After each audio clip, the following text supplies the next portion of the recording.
नमस्कार दोस्तों। देखिए मित्रों, अभी हम माध्यमिक शिक्षा बोर्ड की जो पुस्तकें हैं वो कंप्लीट कर रहे हैं और जो क्लास 6 है, कक्षा 6, उसके फर्स्ट शुरू के 2 चैप्टर कंप्लीट हो चुके हैं। आज ये तीसरा चैप्टर है। तो आइए शुरुआत करते हैं और वीडियो को पहले लाइक ज़रूर कीजिए, शेयर कीजिए अपने मित्रों के साथ।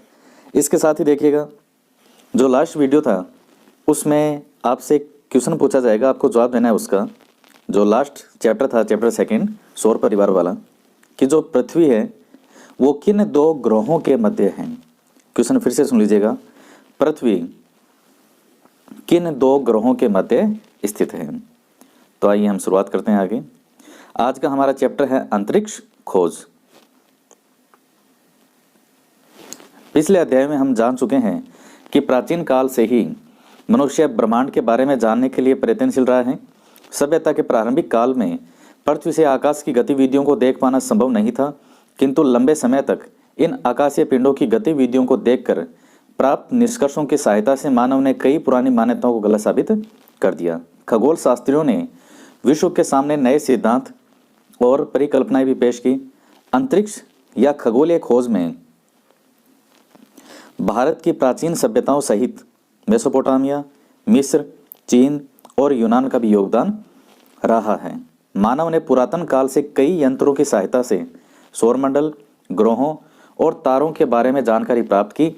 रॉकेट की सहायता से कई अंतरिक्ष यान अंतरिक्ष में भेजे हैं। इस अध्याय में हम इन सभी के बारे में जानकारी प्राप्त करेंगे।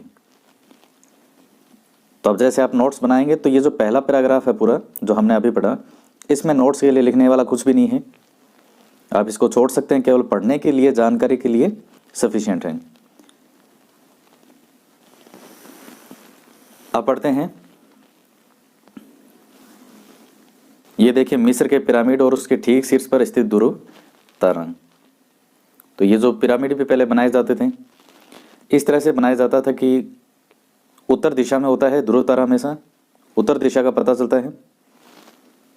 तो आइए पढ़ते हैं। खगोल की प्राचीन विरासत।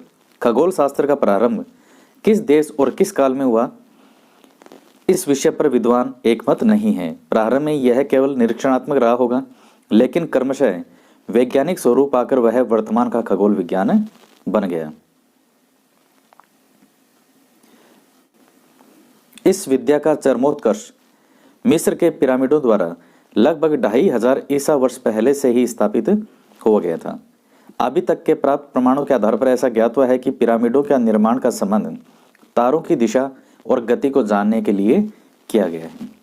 तो जैसा कि आपको बताया कि जैसे मिस्र का पिरामिड है और उसके ठीक शीर्ष पर स्थित जो है वो ध्रुव तारा, तो इस तरह से निर्माण करते थे कि जो तारे हैं उनकी दिशा का ठीक ठाक तरीके से पता करते हैं, ये चल सके इसमें। तो पिरामिडों के निर्माण का संबंध तारों की दिशा और गति को जानने के लिए किया गया है। गीजा के महान पिरामिड का ध्रुव तारे की सीध में होना इस मत की पुष्टि करता है। ये आपने देख लिया ऊपर। मिस्र और चीन का खगोल इतिहास स्पष्ट रूप से ज्ञात नहीं हो सका है। फिर भी चीन में खगोलीय ज्ञान की शुरुआत ईसा पूर्व 6वीं सदी से आंकी गई। संपूर्ण पूर्वी एशिया के लिए चीनी खगोलीय विज्ञान बहुत ही महत्वपूर्ण था। वैज्ञानिकों का विचार है कि विश्व में सबसे पहले तारों की तालिका चीन में ईसा पूर्व 4वीं सदी में तैयार हुई थी। इसी आधार पर पश्चिमी अंतरिक्ष विज्ञान का प्रारंभ यूरोप के यूनान से संभव हुआ। तो चीन का योगदान, यूरोप में यूनान का। अंतरिक्ष खोज का इतिहास।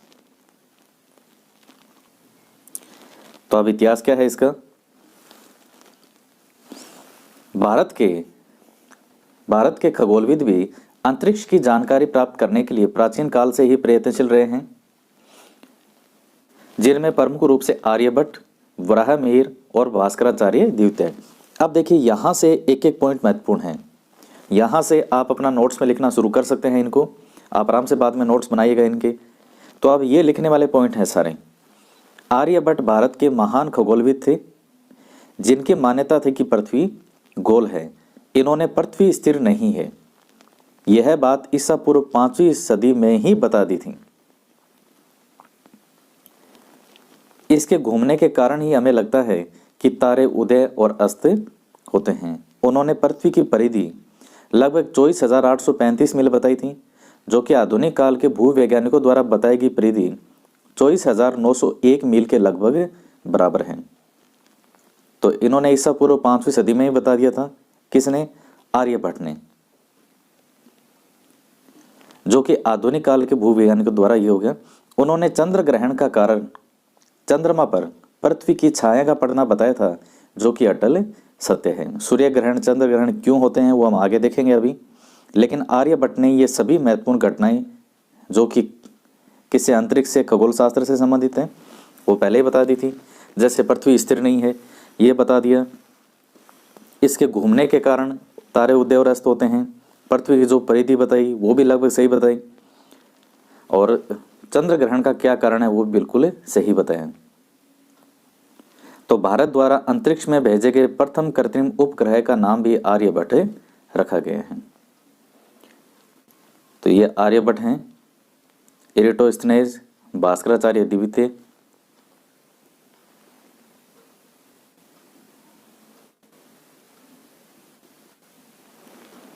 आइए नेक्स्ट पॉइंट देखते हैं। यूनान में भी ईसा पूर्व चौथी सदी से अंतरिक्ष विज्ञान का विकास होने लगा है। इसमें प्रमुख दार्शनिक अलेटो, परस्तु और टोलेमी थे। तो ईसा से चौथी सदी पहले की है ये घटनाएं सारी। ये प्लेटो, अरस्तु उस समय के हैं। उस समय माना जाता था कि पृथ्वी केंद्र में है और सूर्य उसके चारों ओर वर्ताकार मार्ग में चक्कर लगाता है। यह धारणा 16वीं सदी तक बनी रही, जिसे कोपरनिकस ने गलत साबित किया। यह हमने पिछले वीडियो में भी देखा था, सौर परिवार में कोपरनिकस के बारे में। पृथ्वी की सही परिधि का आकलन इराटोस्थेनेज ने ईसा पूर्व 3री सदी में किया। अब ये बाहर का हम देख रहे हैं, यूनान का, यहाँ का देख लिया हमने भारत का आर्यभट्ट के द्वारा, और ये अब हम जो फॉरेन कंट्री है यूरोपियन, यूनान, वहाँ का देख रहे हैं। भारत के प्रसिद्ध खगोल शास्त्रियों में भास्कराचार्य द्वितीय प्रसिद्ध हैं। इनका जन्म 1114 ईस्वी में हुआ था।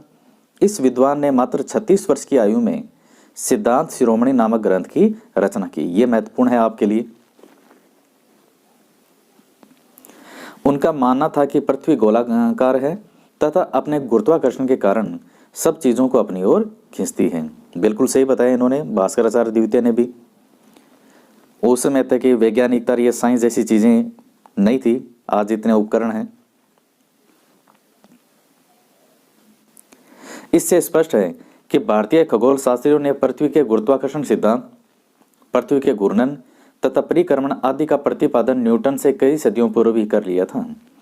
भास्कराचार्य के ग्रंथों में अंक गणित, बीज गणित, ज्यामितीय शास्त्र आदि का विस्तृत वर्णन है।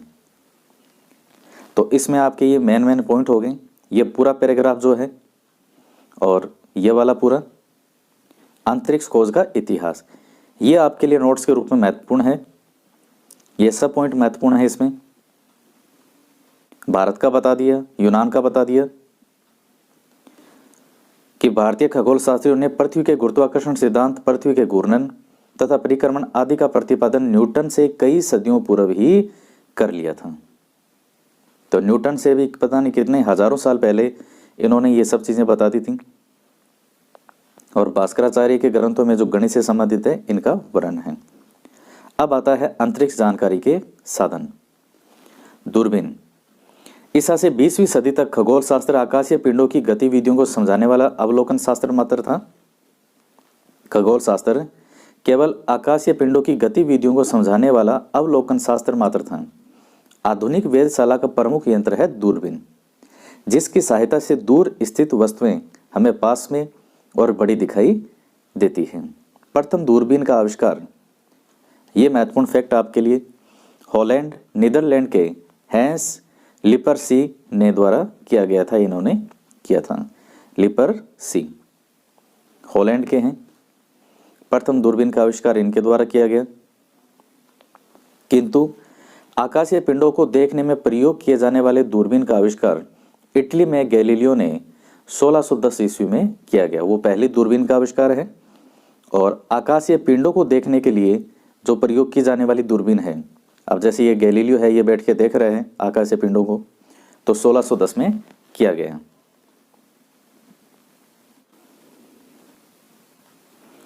नेक्स्ट पॉइंट है, वर्तमान में भारत सहित रूस, अमेरिका, चीन, फ्रांस आदि देशों में बड़ी बड़ी दूरबीनें स्थापित की जा चुकी हैं, जिनकी सहायता से वैज्ञानिक अंतरिक्ष के बारे में नवीन जानकारियां एकत्र कर रहे हैं। तो कहाँ कहाँ स्थापित होगी है? भारत है, रूस, अमेरिका, चीन, फ्रांस, जो बड़े बड़े कंट्रीज हैं। इसी प्रकार की एक दूरबीन हमारे राज्य के उदयपुर शहर की फतेह सागर झील के टापू पर स्थापित की गई है, जो देश की सबसे बड़ी दूरबीन है। ये इसमें बहुत महत्वपूर्ण पॉइंट है। यहाँ से राजस्थान के उदयपुर शहर की फतेह सागर झील के टापू पर स्थापित की गई है, जो कि देश की सबसे बड़ी दूरबीन है। मास्ट नाम की इस शॉर्ट दूरबीन की सहायता से सूर्य का अध्ययन किया जा रहा है। तो कहाँ पर है? राजस्थान में उदयपुर में फतेह सागर झील के टापू पर, जो कि देश की सबसे बड़ी दूरबीन है। नाम क्या है इसका? मास्ट, यानी फुल फॉर्म क्या है मास्ट का? MAST का, मल्टी एप्लीकेशन सोलर टेलीस्कोप। ये देख लीजिएगा, उदयपुर की फतेह सागर झील में स्थित वेधशाला। वैज्ञानिक लगातार उत्तम किस्म की नई नई दूरबीनों का आविष्कार कर रहे हैं, जिन्हें कंप्यूटरों से जोड़कर खगोलीय पिंडों का अध्ययन अत्यंत शुद्धता से किया जा रहा है। दक्षिण भारत के कावलूर, कहाँ पर है? तमिलनाडु में, नामक स्थान पर एक वेणु बापू दूरबीन को स्थापित किया गया है। ये भी आप ध्यान में रख सकते हैं, एक दो बार पढ़ेंगे तो रह जाएगा। कहाँ पर? दक्षिण भारत के कावलूर। अंतरिक्ष के रहस्यों को उद्घाटित करने के लिए वैज्ञानिकों ने अप्रैल 1990 में हबल अंतरिक्ष दूरबीन को अंतरिक्ष में स्थापित किया गया है। अंतरिक्ष में भी इन्होंने ये दूरबीन वगैरह बना रखी है, अंतरिक्ष में भी स्थापित कर दिया इसे अप्रैल 1990 में हबल अंतरिक्ष दूरबीन।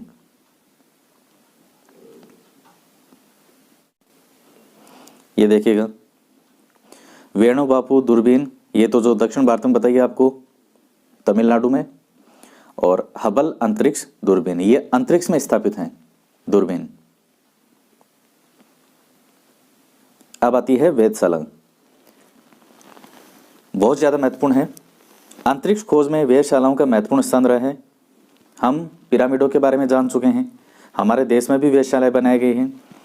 विद्वानों का मत है कि प्राचीन पाटलिपुत्र, नालंदा,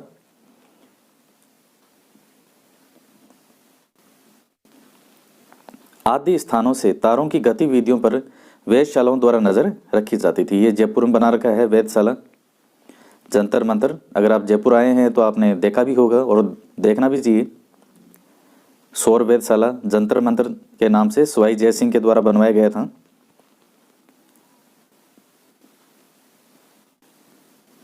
तो ये जंतर मंतर क्या है ये आप समझ गए होंगे।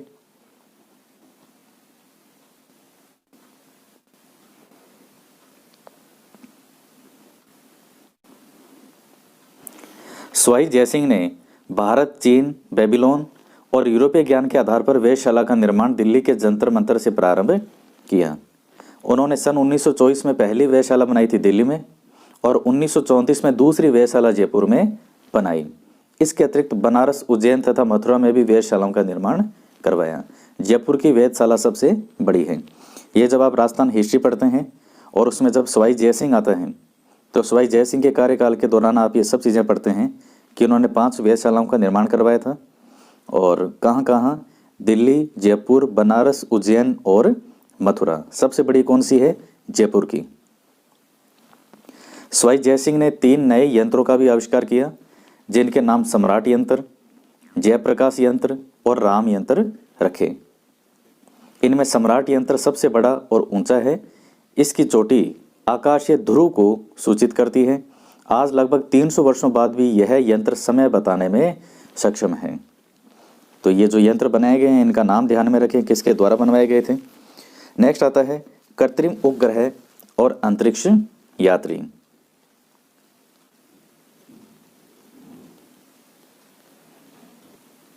अब देखिए, कृत्रिम उपग्रह और अंतरिक्ष यात्री। वैज्ञानिकों ने विभिन्न उपयोगों के लिए कुछ ऐसे कृत्रिम पिंड अंतरिक्ष में भेजे हैं जो पृथ्वी के चारों ओर चक्कर लगा रहे हैं। इन पिंडों को कृत्रिम उपग्रह कहा जाता है। देखिए, कृत्रिम उपग्रह एक तो उपग्रह हैं जो ऑटोमेटिकली हमने देखे, जो ग्रह के चारों ओर चक्कर लगा रहे हैं, लेकिन कुछ उपग्रह यहां से धरती से वैज्ञानिकों के द्वारा ऊपर भेजे गए हैं अंतरिक्ष में। तो आइए देखते हैं, वैज्ञानिकों ने विभिन्न उपयोगों के लिए कुछ ऐसे कृत्रिम पिंड अंतरिक्ष में भेजे हैं जो पृथ्वी के चारों ओर चक्कर लगा रहे हैं। इन पिंडों को कृत्रिम उपग्रह कहा जाता है। सामान्यतया धरातल से ऊपर की ओर फेंकी गई वस्तुएं पृथ्वी के गुरुत्वाकर्षण बल के कारण पुनः धरातल पर आ गिरती हैं। लेकिन अगर रॉकेट द्वारा कृत्रिम उपग्रह को इतना वेग प्रदान किया जाए कि वह पृथ्वी के गुरुत्वाकर्षण की सीमा को पार कर जाए तो वह उपग्रह पुनः लौटकर पृथ्वी पर नहीं आएगा। पृथ्वी गुरुत्वाकर्षण के कारण आप कोई भी चीज ऊपर फेंकेंगे वो नीचे आ जाती है, लेकिन जो पृथ्वी का जहां तक गुरुत्वाकर्षण बल है उसके बाहर उस चीज को निकाल दिया जाए तो फिर वो अंतरिक्ष में ही घूमती रहेगी, फिर वो धरती पर नहीं आएगी। इसके साथ एक पॉइंट है वो आप ध्यान में रखिएगा, ये बहुत पूछा जाता है, साइंस में भी आपको पढ़ना होता है प्लाइन वेग। देखिए, पृथ्वी के गुरुत्वाकर्षण से बाहर निकालने के लिए 11.2 किलोमीटर प्रति सेकंड की गति की आवश्यकता पड़ती है। कोई हमें पृथ्वी के गुरुत्वाकर्षण से बाहर निकालना उस किसी भी वस्तु को, या जैसे मान लीजिए कृत्रिम उपग्रह है,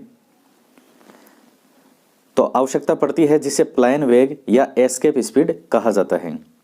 कोई भी व्यक्ति इतनी तेज गति से वस्तु नहीं फेंक सकता, परंतु अब हमने ऐसे शक्तिशाली रॉकेट बना लिए हैं जो ऐसा कर सकते हैं। इन रॉकेटों से अंतरिक्ष यान भेजे जाते हैं जो नीचे नहीं आते। कृत्रिम उपग्रह को पृथ्वी की कक्षा में स्थापित करने के लिए दिए गए वेग को उपग्रह का प्रक्षेपण वेग कहते हैं। विभिन्न उपग्रहों की ऊंचाई लगभग 6400 किलोमीटर से 36,000 किलोमीटर तक होती है।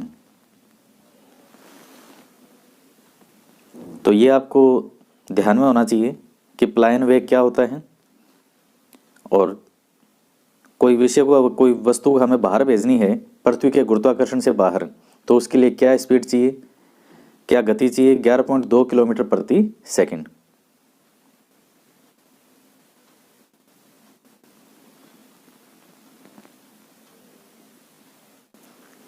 नेक्स्ट पॉइंट क्या है कि यदि किसी पिंड को हम प्लाइन वेग के कुछ कम वेग, यानी प्लाइन वेग तो क्या था 11 से ऊपर, और यहाँ कुछ कम वेग यानी लगभग 8 किलोमीटर प्रति सेकंड की रफ्तार से इस स्पीड से अगर प्रक्षेपित करें तो वह पृथ्वी के गुरुत्वाकर्षण क्षेत्र से बाहर नहीं जाएगा, अपितु पृथ्वी के चारों ओर निश्चित कक्षा में चक्कर लगाने लगेगा। पृथ्वी के चारों ओर ही चक्कर लगाता रहेगा, वो अंतरिक्ष में नहीं जाएगा।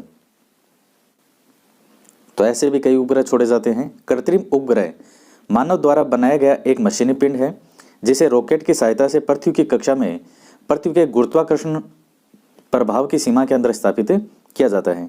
चूंकि मानव निर्मित उपग्रह पृथ्वी की परिक्रमा करता है, इसलिए यह कृत्रिम उपग्रह कहलाता है। उपग्रहों द्वारा टेलीफोन, टेलीविजन, रेडियो आदि की तरंगों का प्रसारण किया जाता है। ये उपग्रह जासूसी, मौसम और पृथ्वी संबंधी अन्य जानकारियां भी प्रदान करते हैं। कृत्रिम उपग्रह हमारे लिए बहुत उपयोगी है। इनकी सहायता से तूफान या बाढ़ जैसी प्राकृतिक आपदाओं की पूर्व जानकारी मिल जाती है, जिससे जान माल को सुरक्षित स्थानों पर पहुंचाकर उनकी सुरक्षा सुनिश्चित की जा सकती है। ये थ्योरी है, ये एक बार पढ़ लीजिएगा तो ठीक है। कृषि, वन और जल संसाधनों की व्यवस्था में भी कृत्रिम उपग्रहों द्वारा प्राप्त जानकारियां काफी उपयोगी साबित हो रही हैं। अब यहां से है फैक्ट जो कि आपके एग्जाम में पूछा जा सकता है। विश्व का पहला उपग्रह 1957 में स्पुतनिक फर्स्ट तत्कालीन सोवियत संघ के द्वारा अंतरिक्ष में रॉकेट के द्वारा पहुंचाया गया। वेरी वेरी मोस्ट, विश्व का पहला उपग्रह कब 1957 में, क्या नाम था, स्पुतनिक फर्स्ट, किस देश के द्वारा, सोवियत संघ। सोवियत संघ और अमेरिका के बीच तब अंतरिक्ष अनुसंधान को लेकर एक होड़ सी लग गई। सोवियत अंतरिक्ष कार्यक्रम के अंतर्गत पहले जीवित प्राणी को स्पुतनिक 2 में भेजा गया। यह जीवित प्राणी लाइका नामक एक कुतिया थी। हालांकि यह परीक्षण पूरी तरह से सफल नहीं रहा। 4 साल बाद 1961 में सोवियत संघ ने पहला मानव सफलतापूर्ण अंतरिक्ष में भेजा। यूरी गागरिन अंतरिक्ष यान वोस्तोक फर्स्ट में अंतरिक्ष की यात्रा करने वाले विश्व के पहले व्यक्ति बने। ये बेसिक क्वेश्चन है जो आपके एग्जाम में कभी भी पूछे जा सकते हैं, इसीलिए इन क्वेश्चनों को हमेशा के लिए तैयार रखना चाहिए। अब ये पूरा पैराग्राफ जो है, ये आपके लिए पूरा पैराग्राफ महत्वपूर्ण है। ये तो पहला अंतरिक्ष यात्री कौन है? Yuri Gagarin. किसके द्वारा? सोवियत संघ के द्वारा। कब? 1961। और किस यान से? Vostok first. 1969 में अब जब रूस ने भेज दिया तो बैक टू बैक अमेरिका भी भेजेगा। अमेरिका ने दुनिया को तब चौंका दिया जब अपोलो 11 अंतरिक्ष यान 3 यात्रियों को सफलता के साथ न सिर्फ अंतरिक्ष की सैर कराई बल्कि 2 अंतरिक्ष यात्रियों को चंद्रमा की सतह पर भी उतारा। नील आर्मस्ट्रॉन्ग विश्व के पहले व्यक्ति बने जिसने चंद्रमा की सतह पर पहला कदम रखा। तो जो नील आर्मस्ट्रॉन्ग ये किस यान से गए थे? अपोलो 11। कब? 1969। ये है नील आर्मस्ट्रॉन्ग और चंद्रमा की धरा पर नील आर्मस्ट्रॉन्ग। ये चित्र है, ये चांद पर उतरे हुए हैं।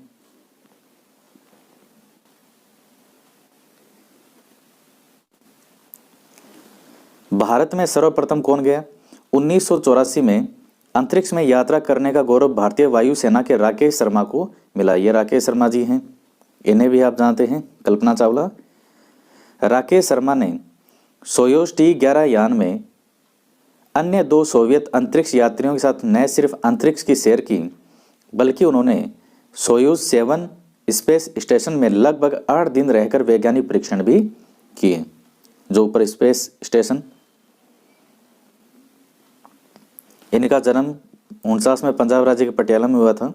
नेक्स्ट है कल्पना चावला का जन्म हरियाणा राज्य के करनाल में 1961 में हुआ था। कल्पना चावला एक शोध वैज्ञानिक और प्रसिद्ध अंतरिक्ष यात्री थी। वे अंतरिक्ष में जाने वाली भारत में जन्मी पहली महिला और राकेश शर्मा के बाद दूसरी भारतीय थीं। कोलंबिया अंतरिक्ष यान से वापस लौटते समय 2003 को हुई दुर्घटना में अपने अन्य 6 सहयोगी सदस्यों के साथ इनकी भी मृत्यु हो गई। इसके अतिरिक्त भारतीय मूल की अमेरिकी नागरिक सुनीता विलियम अंतरिक्ष में सर्वाधिक समय बिताने वाली महिला हैं।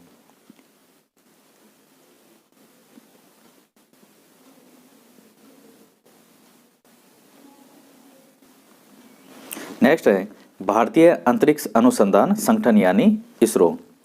हमारे देश के प्रसिद्ध वैज्ञानिक होमी जहांगीर बाबा के नेतृत्व में सन 1962 में परमाणु ऊर्जा विभाग ने अंतरिक्ष अनुसंधान के लिए भारतीय अंतरिक्ष अनुसंधान संगठन का गठन किया। किसके द्वारा? परमाणु ऊर्जा विभाग के द्वारा। किसके नेतृत्व में? होमी जहांगीर बाबा के नेतृत्व में। कब? 1962। तो ये आपका एक क्वेश्चन जो है, एक फैक्ट तैयार हो गया यहाँ से। नेक्स्ट, भारतीय अंतरिक्ष कार्यक्रम को गति देने का श्रेय विक्रम साराभाई को है। ये लाइन आपसे पूछी जा सकती है कि भारतीय अंतरिक्ष कार्यक्रम को गति देने का श्रेय विक्रम साराभाई को है। विभिन्न उपयोगों के लिए भारतीयों ने, जो भारतीय वैज्ञानिक हैं, उन्होंने कई कृत्रिम उपग्रह पृथ्वी की कक्षा में स्थापित किए हैं। प्रथम भारतीय कृत्रिम उपग्रह का नाम था आर्यभट्ट, जिसे अप्रैल 1975 में पूर्व सोवियत संघ के बेकानूर अंतरिक्ष केंद्र से प्रक्षेपित किया गया और इसके साथ ही भारत ऐसा करने वाला विश्व का 6ठा देश भी बन गया। इसका प्रमुख कार्य पृथ्वी के वायुमंडल का अध्ययन करना था। सन 1975 से अब तक भारत कई उपग्रह अंतरिक्ष में भेज चुका है। इसमें आपसे जो पूछा जाने वाला क्वेश्चन क्या है? सबसे पहला, भारत के द्वारा कृत्रिम जो है ये है कृत्रिम उपग्रह कब भेजा गया? 1975। क्या नाम था? आर्यभट्ट। कहाँ से छोड़ा गया? पूर्व सोवियत संघ के बेकानूर अंतरिक्ष केंद्र से। और क्या कार्य था इसका? पृथ्वी के वायुमंडल का अध्ययन करना। और भी जो कई भेजे गए उनके नाम दिए हैं: Bhaskar, Apple, INSAT, Rohini, IRS, EDUSAT, HAMSAT, Cartosat, Resourcesat, Oceansat, GSAT, Chandrayaan, Mangalyaan आदि। इन उपग्रहों की सहायता से दूरसंचार, प्रसारण, मौसम, जलवायु, सुदूर संवेदन, मानचित्रण, संसाधन आकलन, सूखा, बाढ़ व तूफान संबंधी पूर्वानुमान, रक्षा संबंधी गतिविधियां और कई अन्य सार्वजनिक एवं राष्ट्रोपयोगी कार्यों का संपादन सुचारू रूप से संभव होने लगा है। तो इनके नाम सबके आप ध्यान में रखें। अब हम बात कर रहे हैं मंगल अभियान के बारे में। ये बहुत मोस्ट है।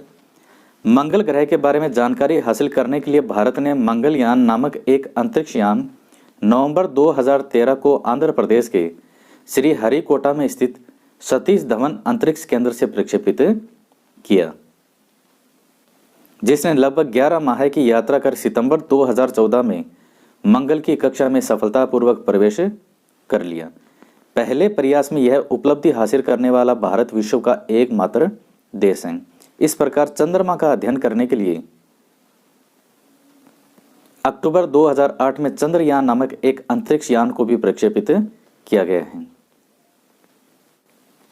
तो ये देखिएगा, मंगलयान जो है, ये तस्वीरें हैं एस्ट्रोसैट का प्रक्षेपण से पूर्व मंगलयान। तो ये पैराग्राफ बहुत महत्वपूर्ण है पूरा।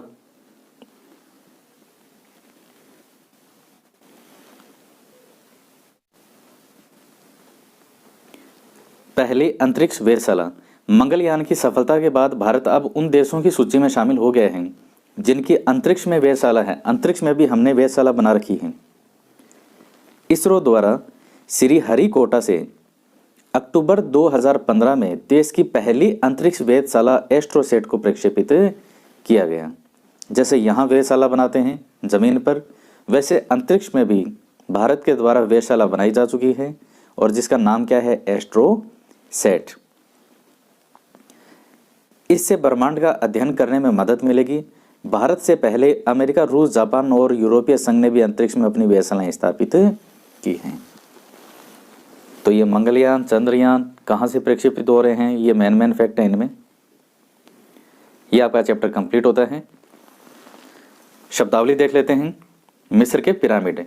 प्राचीन समय में मिस्र में पत्थरों से मानव द्वारा निर्मित भव्य इमारत। मिस्र के महान पिरामिड की ऊंचाई 454 फीट है।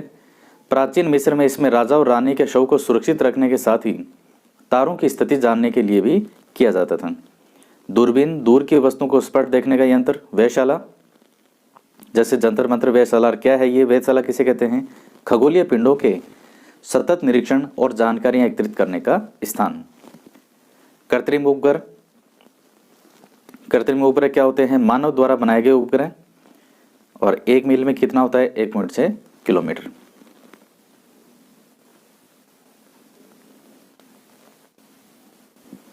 अब आइए क्वेश्चन सोल्व करते हैं। सबसे पहला है, भारत द्वारा पहला कृत्रिम उपग्रह प्रक्षेपित किया गया था। कब किया गया था? 1960, 75, 47 और 85। कब किया गया था? कौन सा था? आर्यभट्ट। कब किया गया? 1975 में। नेक्स्ट क्वेश्चन है, राजस्थान में प्राचीन जंतर मंतर वेधशाला कहाँ स्थित है? राजस्थान की बात कर रहा है, तो राजस्थान में कहाँ है? जयपुर में। अब ये नेक्स्ट क्वेश्चन जो हैं ये सभी आपको करने हैं। आपकी जबान पे इनके नाम याद होने चाहिए, इन सभी प्रश्नों के उत्तर। जैसे आर्यभट्ट जो हैं ये भारत के महान क्या थे? भारतीय अंतरिक्ष कार्यक्रम को गति देने का श्रेय किसको है? आपको अभी मैंने ऊपर बोला भी था, मैंने कहा गति देने का श्रेय आपसे पूछ सकता है। पृथ्वी के गुरुत्वाकर्षण से बाहर निकलने के लिए कितने किलोमीटर प्रति सेकंड की गति की आवश्यकता पड़ती है? और भारत द्वारा अंतरिक्ष में भेजे गए प्रथम कृत्रिम उपग्रह का नाम है क्या रखा गया था? इन चारों प्रश्नों के जवाब आपको कमेंट बॉक्स में लिखकर बताना है। और बाकी के जो प्रश्न हैं आप इनका जवाब खुद ही खोजिए और खुद ही इनको हल कीजिएगा, क्योंकि इनमें से एक एक क्वेश्चन का जो आंसर है वो इसी पूरे चैप्टर में आ गया है।